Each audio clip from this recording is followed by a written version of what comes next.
నమస్కారం city morning bulletin కు స్వాగతం. భగీరథ జయంతిని ఉండవల్లిలోని సీఎం చంద్రబాబు క్యాంపు కార్యాలయంలో నిర్వహించారు. భగీరథ మహర్షి చిత్రపటానికి పుష్పాంజలి ఘటించి సీఎం చంద్రబాబు నివాళులర్పించారు. గంగను భువికి తెచ్చిన మహనీయుడు భగీరథ మహర్షిని స్మరించడం, పూజించడం మనందరి కర్తవ్యమని సీఎం చంద్రబాబు వెల్లడించారు. మంగళగిరి నియోజకవర్గంలో మంత్రి నారా లోకేష్ పర్యటించారు. కంఠంరాజు కొండూరు గ్రామంలో మహంకాళి అమ్మవారి దేవాలయం పునఃప్రతిష్ఠా మహోత్సవంలో మంత్రి లోకేష్ పాల్గొన్నారు. అమ్మవారికి ప్రత్యేక పూజలు నిర్వహించి సారెను సమర్పించారు. మార్గమధ్యలో బకింగ్హామ్ కెనాల్ను పరిశీలించిన మంత్రి గుర్రపు డెక్కను తొలగించి రైతులకు ఇబ్బంది లేకుండా చర్యలు తీసుకోవాలని ఆదేశించారు. అలాగే మంగళగిరిలోని శ్రీ భగీరథ మహర్షి జయంతిలో పాల్గొన్నారు.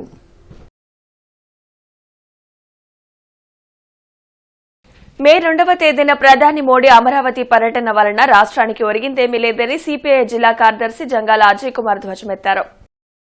కొత్తపేట మల్లయ్యలింగం భవన్లో జరిగిన మీడియా సమావేశంలో జిల్లా అధ్యక్షులు జంగాల అజయ్ కుమార్, నగర కార్యదర్శి కోట మాల్యాద్రి మాట్లాడారు.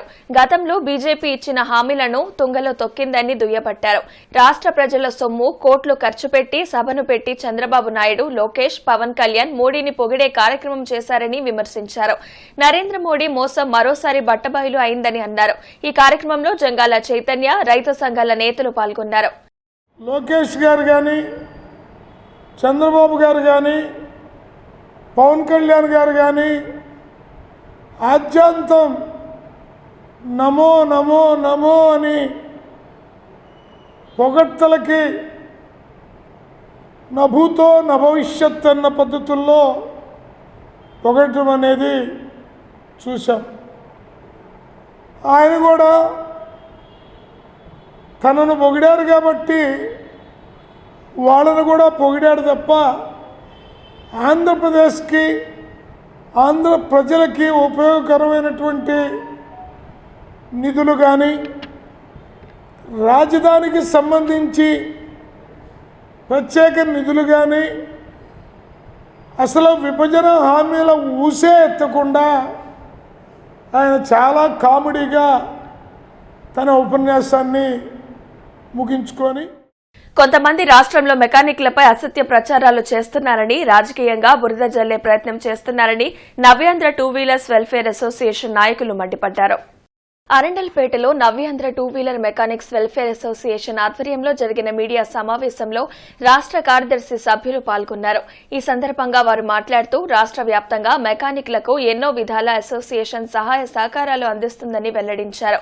విజయవాడలో వచ్చిన వరదల్లో మా అసోసియేషన్ ఆధ్వర్యంలో నీటిలో మునిగిన 15,000 టూ వీలర్స్ ను రిపేర్ చేసి ఇచ్చామని తెలిపారు. కొంతమంది రాజకీయ లబ్ది కోసం మెకానిక్లను అడ్డుపెట్టుకుని లబ్ది పొందుతున్నారని మండిపడ్డారు. మెకానిక్లను లైసెన్స్లు లేవంటూ పోలీసులు ఇబ్బందులు పెడుతున్నారని, ఐడీ కార్డు చూసి పంపాలని విజ్ఞప్తి చేశారు. ఈ కార్యక్రమంలో స్టేట్ ఫౌండర్ సుభాని, భరత్, సాంబశివరావు, చందు భవానీ, శంకర్, అన్వర్ బాషా, టౌన్ ప్రెసిడెంట్ సయ్యద్ అబ్దుల్ హమీద్ తదితరులు పాల్గొన్నారు. విజయవాడ వరదలు వచ్చినప్పుడు ఇదే నవ్యాంధ్ర 15,000 బళ్ళు 12 పాయింట్లు పెట్టి చేశారు. కేవలం సీఎం గారి పిలుపు మేరకు మాత్రమే చేశాము. కాకపోతే సీఎం గారు అనవసరమైన వాళ్ళని పక్కన పెట్టుకోవడము, పార్టీ పరంగా దగ్గరికి తీయటము, వాళ్ళ ద్వారాగా కార్పొరేషన్ ఇస్తామని చెప్పించటము, కార్పొరేషన్ వల్ల మెకానిక్కి ఎటువంటి ఉపయోగం లేదు. ఈ కార్పొరేషన్ అనే మాట కేవలం పార్టీ పదవులు అనుభవించడానికి తప్ప మెకానిక్లకి ఆ కార్పొరేషన్ వల్ల ఎటువంటి ఉపయోగం లేదు. ఆసియాఖండంలోనే అతిపెద్ద ఆటో నగర్ మన విజయవాడ ఆటో నగర్ని కాదని చెప్పేసి టూ వీలర్ సెగ్మెంట్కే కేవలం కార్పొరేషన్ వస్తుంది అనే మాట కలగాబట్టి మెకానిక్లు ఈ అసత్య ప్రచారాన్ని నమ్మొద్దు. ఈ అసత్య ప్రచారం నమ్మారు అని అంటే కేవలం పదవులు అనుభవించడం కోసం ఈ కార్పొరేషన్ ఉపయోగపడుతుంది తప్ప మెకానిక్లకు ఎటువంటి ఉపయోగం లేదు.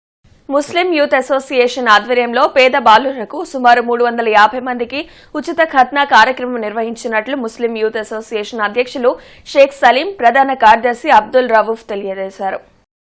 అంజుమన్ ఇస్లామియా హైస్కూల్లో పేద ముస్లిం బాలుర్లకు ఉచిత కత్నా కార్యక్రమంతో పాటు పోషక విలువలు గల కిట్ మరియు మెడికల్ కిట్లను ఉచితంగా అందజేశారు. ఈ సందర్భంగా వారు మాట్లాడుతూ గత 15 సంవత్సరాల నుండి ప్రతి ఏడాది ఈ కార్యక్రమాన్ని నిర్వహిస్తున్నట్లు తెలిపారు. ఈ ఏడాది కూడా అత్యంత ప్రతిష్టాత్మకంగా ఈ కార్యక్రమం విజయవంతంగా చేపట్టినట్లు చెప్పారు. రానున్న కాలంలో కూడా తాము ఈ కార్యక్రమాన్ని మరింత విస్తరింపచేస్తామని వారు చెప్పారు. నిష్ణాతులైన వైద్య బృందంచే కార్యక్రమం చేపట్టినట్లు చెప్పారు. ఈ కార్యక్రమంలో ఎండీలు ఆరిఫ్, ఇనైతుల్లా షరీఫ్, అడ్వకేట్ సలీం పాషా, అబ్దుల్ రెహమాన్, సయ్యద్ యూసఫ్ హుస్సేన్ తదితరులు పాల్గొన్నారు. గత 11 సంవత్సరాల నుంచి ఈ ఒడుగుల కార్యక్రమం చేపట్టాం. 43 మంది సభ్యులు ఉన్నాం. దీంట్లో వీళ్ళందరి సహాయ సహకారంతో రాజకీయ నాయకులు కొంతమంది ఉన్నారు, దీంట్లో పాల్గొంటున్నారు. అందరూ కలిసి మేము ముస్లిం పేదల పిల్లలకి 350 మంది పిల్లలకి సుంతి కార్యక్రమం చేపట్టి వాళ్ళకి ప్రోటీన్స్ ఇస్తున్నాం, ప్రోటీన్స్ ఫుడ్ ఇస్తున్నాం. ప్రతి సంవత్సరం ఇలా చేసే ఆలోచనలో ఉన్నాం. దేవుడి వల్ల బాగా సక్సెస్ అవుతుంది. పెద్ద ఆర్గనైజేషన్ ఇది. కనీసం 43 మంది సభ్యులు ఉన్నాం. ఎన్నో సేవా కార్యక్రమాలు చేస్తూ ఉంటాం. ఇందులో భాగంగా ఈరోజు ఖత్నా కార్యక్రమం ముస్లిమ్స్కి చాలా ముఖ్యమైన కార్యక్రమం ఇది. ఈ కార్యక్రమం చేపట్టాం. 350 మంది పిల్లలకి, పేద పిల్లలకి ఉచితంగా ఖత్నా ప్రోగ్రాం చేస్తున్నాం. అందులో భాగంగానే వాళ్ళకి న్యూట్రిషన్ ఫుడ్, అలాగే మెడిసిన్, డాక్టర్ గారి బాగా అనుభవించిన డాక్టర్కి చేస్తూ ఉంటాం. అలాగే ఈ సేవతో పాటు మరీ సేవా కార్యక్రమాలు చాలా చేయాలని మన ప్లాన్లోనే ఉన్నాం, చేస్తాం కూడా. ఆంధ్రప్రదేశ్లో కౌలు రైతుల పరిస్థితి దయనీయంగా ఉందని రైతు సంఘం జిల్లా కార్యదర్శి పివి జగన్నాథం ఆవేదన వ్యక్తం చేశారు. కొత్తపేట రైతు సంఘం జిల్లా కార్యాలయంలో జరిగిన మీడియా సమావేశంలో కార్యదర్శి జగన్నాథం మాట్లాడారు. వాస్తవంగా కౌలు రైతులకు అధికారులు గుర్తింపు కార్డులు ఇవ్వడం లేదని మండిపడ్డారు. కౌలు రైతుల సమస్యల పరిష్కారానికి మే 6వ తేదీన కొత్తపేట మల్లలింగం భవన్లో రౌండ్ టేబుల్ సమావేశం ఏర్పాటు చేస్తున్నామని, కౌలు రైతులు అందరూ పాల్గొనాలని కోరారు. ఈ కార్యక్రమంలో అధ్యక్షులు కందుల విఠల్ రెడ్డి, కొల్లి రంగారెడ్డి పాల్గొన్నారు. భూ యజమానులు చెప్పిన వాళ్ళకే కౌలు రైతులు కార్డులు ఇస్తున్నారు.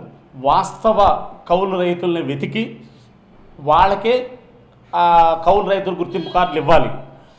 దానికి రాకపోవటం వలన చనిపోయినా కూడా ఆ కౌలు రైతుల అప్పుల పాలు ఎక్స్గ్రేషియా కూడా ఇవ్వటం లేదు. అతని పేరు నమోదు కాకపోవటం వలన పంట నష్టపరిహారం అందడం లేదు, క్రాప్ ఇన్సూరెన్స్ రావటం లేదు, ప్రభుత్వ సహాయ సహకారాల నుంచే ఏ విధమైన పెట్టుబడి అందటం లేదు. కావున ప్రతి రైతుకి, కౌలు రైతుకి, వాస్తవ కౌలు రైతుకి గుర్తింపు కార్డులు ఇచ్చి వాళ్ళని ఆదుకొని పంటల నుండి కాపాడాలని కోరుతున్నాం. మంగళవారం నాడు 6వ తారీఖున కొత్తపేట మల్లలింగం భవన్లో కౌలు రైతుల సమస్యల పరిష్కారం కోసమై రౌండ్ టేబుల్ సమావేశం జరుగుతున్నది. కావున ప్రతి ఒక్క కౌలు రైతు వచ్చి ఆ సమస్యల పరిష్కారంలో పాల్పంచుకోవాలని కోరుతూ గుంటూరు జిల్లాలో ప్రశాంతంగా నీట్ ఎగ్జామ్ జరిగింది. మొత్తం 16 పరీక్షా కేంద్రాల్లో అభ్యర్థులు పరీక్షకు హాజరయ్యారు. ప్రతి స్టూడెంట్ ను పకడ్బందీగా చెక్ చేసిన తర్వాతనే ఎగ్జామ్ సెంటర్లోకి అనుమతించారు. బ్రాడీపేటలోని ఓ లేడీస్ హాస్టల్లో సీసీ కెమెరాలు కలకలం రేపాయి. బాత్రూంల వైపు కెమెరాలు పెట్టారంటూ విద్యార్థులు పోలీసులకు ఫిర్యాదు చేశారు. లేడీస్ హాస్టల్లోకి జెంట్స్ను అనుమతిస్తున్నారని చెప్పారు. దీనిపై పోలీసులు విచారణ చేపట్టారు. హాస్టల్ యాజమాన్యాన్ని ప్రశ్నిస్తున్నారు.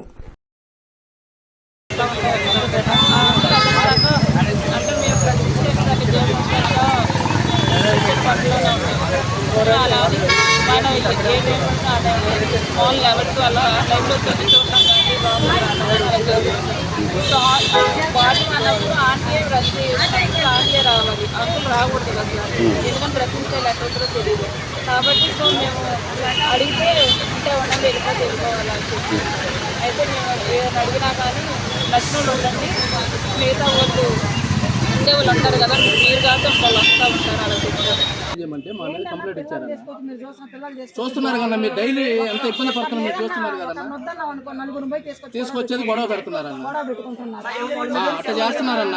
ఇక్కడైతే 7 దాటితే ఇదే రచ్చ, మీకు తెలుసు కన్నా, అందరూ తెలుసు. అక్కడ 7 దాటితే పిల్లలంతా, కాలేజీ పిల్లలంతా వచ్చేది, మమ్మల్ని బెదిరించేది, మా మీద కొట్టడానికి వచ్చేది, అట్లా చేస్తున్నారు సార్.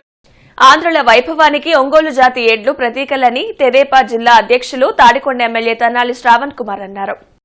వడ్లమూడి క్వారీ బాలకోటేశ్వర ఆలయం వద్ద దూలిపాల వీరయ్య చౌదరి మెమోరియల్ ఆధ్వర్యంలో జరుగుతున్న ఒంగోలు జాతి ఎడ్ల బల ప్రదర్శన పోటీలకు పొన్నూరు ఎమ్మెల్యే నరేంద్ర కుమార్, గుంటూరు తూర్పు ఎమ్మెల్యే నజీర్ అహ్మద్తో కలిసి ఆయన హాజరయ్యారు.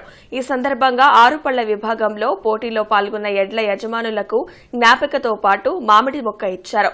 అనంతరం శనివారం జరిగిన 4 పళ్ల విభాగంలో గెలుపొందిన ఎడ్ల యజమానులకు నగదు బహుమతులు అందజేశారు. పోటీలకు సహకరించిన నాయకులు, కార్యకర్తలను సత్కరించారు.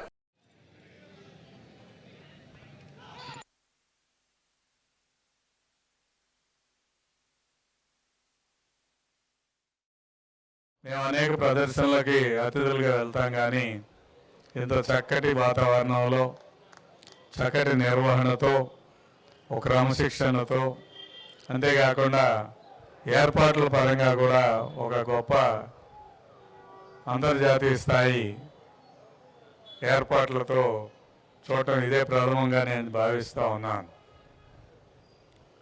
దూలిపాల వీరయ్య చౌదరి గారిని విన్నాం, కొద్దిగా చదువుకున్నాం, కానీ అంతకంటే గొప్పగా మన నాయకుడు నరేంద్ర కుమార్ గారు ప్రభుత్వంలో ఉన్నప్పటికీ అనునిత్యం ప్రజలతోనే ఉంటూ ప్రజల యొక్క యోగక్షేమాల గురించి తెలుసుకుంటూ ప్రతి ఒక్క అంశం మీద కూడా తనదైన శైలిలో ఒక ప్రత్యేకమైన ముద్ర వేసిన రాజకీయ నాయకుడు నరేంద్ర కుమార్ గారు. ఈ వేదికను చూస్తూ ఉంటే ఒక క్రికెట్ స్టేడియం గుర్తొచ్చింది. పెద్ద ఏదైతే ఇంటర్నేషనల్ స్టేడియం ఏదో ఇక్కడ జరుగుతుంది అనేటువంటి విషయంగా చాలా పెద్ద ఎత్తున గ్యాలరీస్తో పాటు పద్ధతిగా ప్రతి ఒక్క అంశాన్ని కూడా చూస్తూ ఉంటే ఎడ్ల పందాలు కూడా ఈ విధంగా నిర్వహించచ్చా అనేటువంటి భావన కలుగుతూ ఉంది. అంతేకాకుండా 2 వీలర్స్తో పాటు మంచి మంచి గిఫ్ట్స్ని ఏర్పాటు చేసి ఏదైతే మర్చిపోయేటటువంటి సంస్కృతిని, సాంప్రదాయాల్ని గుర్తు తెచ్చేటువంటి విధంగా దీనిలో ఇప్పుడు ఇచ్చినటువంటి 5 కూడా యువకులు కావడం నాకు చాలా ఆశ్చర్యంగా ఉంది. ఎందుకంటే ఎడ్ల ప్రదర్శన, ఎడ్లకు సంబంధించినటువంటి పోటీలు అంటే మానవతా స్వచ్ఛంద సేవా సంస్థ ఆధ్వర్యంలో నేత్రదానం, అవయవదానం, శరీరదానం మొదలగు కార్యక్రమాలు నిర్వహించనున్నారు. నిన్న ఉప్పల సత్యనారాయణ శివైక్యం చెందారు. వారి కుటుంబ సభ్యులు సత్యనారాయణ నేత్రాలను శంకరకంటి ఆసుపత్రి వారికి దానం చేశారు. అలాగే మానవతా ఆధ్వర్యంలో సత్యనారాయణ పార్థివ దేహాన్ని కాటూరి మెడికల్ కళాశాల వారికి దానం చేశారు. ఇంతకుముందు ఉప్పాల సత్యనారాయణ తండ్రి ఉప్పాల శివప్రసాద్ శివైక్యం చెందినప్పుడు మానవతా స్వచ్ఛంద సేవా సంస్థ ఆధ్వర్యంలో వారి నేత్రాలు మరియు శరీరదానం చేయించారు. ఈ సందర్భంగా మానవతా సంస్థ వారు, శంకర్ ఐ హాస్పిటల్ వారు సత్యనారాయణ కుటుంబ సభ్యులకు ధన్యవాదాలు తెలిపారు. సమాజంలో ప్రతి ఒక్కరూ ఇలాగే నేత్ర, అవయవ, శరీరదానం చేయాలని మానవతా సంస్థ వారు విజ్ఞప్తి చేశారు. మానవతా సంస్థ తరపున చావా శివాజీ, రామనేని సత్యనారాయణ, గట్టినేని వెంకటేశ్వరం, మేనేజర్ రాధాకృష్ణ తదితరులు ఈ కార్యక్రమంలో పాల్గొన్నారు. మనం చాలా ఎప్రిషియేట్ చేయాలి. తర్వాత వాళ్ళ కుటుంబ సభ్యులందరికీ మనం థ్యాంక్స్ చెప్తాం. ఎందుకంటే ఇది జరిగిన తర్వాత వాళ్ళు ఇనిషియేటివ్ తీసుకుని అందరికీ చేయటం అనేది చాలా గొప్ప విషయం. ఇది సొసైటీలో డెఫినెట్గా ఒక మోటివేషన్ ఫర్ సిటిజన్స్కి. మనం అందులో మానవతా కార్యక్రమంలో నేను కూడా మెంబర్గా ఉన్నాను. వాళ్ళు మీరు చూస్తే శాంతి సమాజమే నిర్మిద్దాం అనేది, చివరి కన్నీటి బొట్టు ఒకటన్నా ఆపగలుగుతాం అనే ఉద్దేశంతో వీళ్ళు ఈ కార్యక్రమాలు చేస్తున్నారు. చాలా సంతోషకరమైన విషయం. బట్ ఈ బాధని మనం చేయడానికి కొంత మనం ఈ డొనేషన్స్ చేయటం వల్ల మన ఫ్యామిలీ మెంబర్స్కి కానీ ఇది కానీ ఇది సమాజంలో ఇది డెఫినెట్గా అందరూ తెలుసుకొని చేస్తే చాలా బాగుంటుందని నా ఉద్దేశం. ప్రతి సోమవారం కలెక్టరేట్, ఎస్పీ, కార్పొరేషన్ కార్యాలయాల్లో ప్రజా ఫిర్యాదుల పరిష్కార వేదిక కార్యక్రమాన్ని నిర్వహిస్తున్నారు. ప్రజలు తమ సమస్యలను అధికారుల దృష్టికి తీసుకువెళ్లి వాటిని పరిష్కరించుకోవాలని ఉన్నతాధికారులు సూచించారు. జిల్లా, నియోజకవర్గ, మండల స్థాయిలో ఈ ప్రజా ఫిర్యాదుల పరిష్కార వేదిక కార్యక్రమం జరగనుంది. Student union for nation, KVR educational trust ఆధ్వర్యంలో మే 12 నుండి 21 వరకు ఐఏఎస్ ఫౌండేషన్ క్లాసులు జరగనున్నాయి. యూటీఎఫ్ హాల్లో నిర్వహించే కార్యక్రమానికి సంబంధించిన పోస్టర్ను సన్ ప్రతినిధులతో కలిసి మాజీ ఎమ్మెల్సీ లక్ష్మణరావు ఆవిష్కరించారు. గత 5 ఏళ్లుగా ఈ ఫౌండేషన్ క్లాసులు నిర్వహిస్తున్నామని, సివిల్స్పై అవగాహన కల్పించడమే ముఖ్య ఉద్దేశమని లక్ష్మణరావు తెలిపారు. మే 12 నుండి మే 21 వరకు అనగా 10 రోజుల పాటు ఐఏఎస్ ఫౌండేషన్ క్లాసులు జరుగుతాయి. బ్రాడీపేట 2/6లో ఉన్నటువంటి యూటీఎఫ్ కార్యాలయంలో ప్రతిరోజు మే 12 నుండి 21 వరకు 6 నుండి 8 గంటల వరకు ఈ సాయంత్రం సమయంలో ఈ క్లాసులు జరుగుతాయి. ముఖ్యమైనటువంటి ఉద్దేశం పాఠశాల స్థాయిలోనే విద్యార్థులకి, అలాగే ఇంటర్మీడియట్ స్థాయిలో ఉన్నటువంటి విద్యార్థులకి ఐఏఎస్, ఐపీఎస్ మొదలైన సివిల్ సర్వీస్ పరీక్షల గురించి అవగాహన కలిగించి ఇప్పటి నుంచి వారు ఎటువంటి లక్షణాలు పెంపొందించుకోవాలో ఈ క్లాసుల్లో వివరించడం జరుగుతుంది. ముఖ్యంగా 8, 9, 10 తరగతుల పిల్లలు, ఇంటర్మీడియట్ చదువుతున్న పిల్లలు కూడా ఈ క్లాసులకి హాజరు కావచ్చు. ఈ వార్త ఇంతటితో సమాప్తం. నమస్కారం.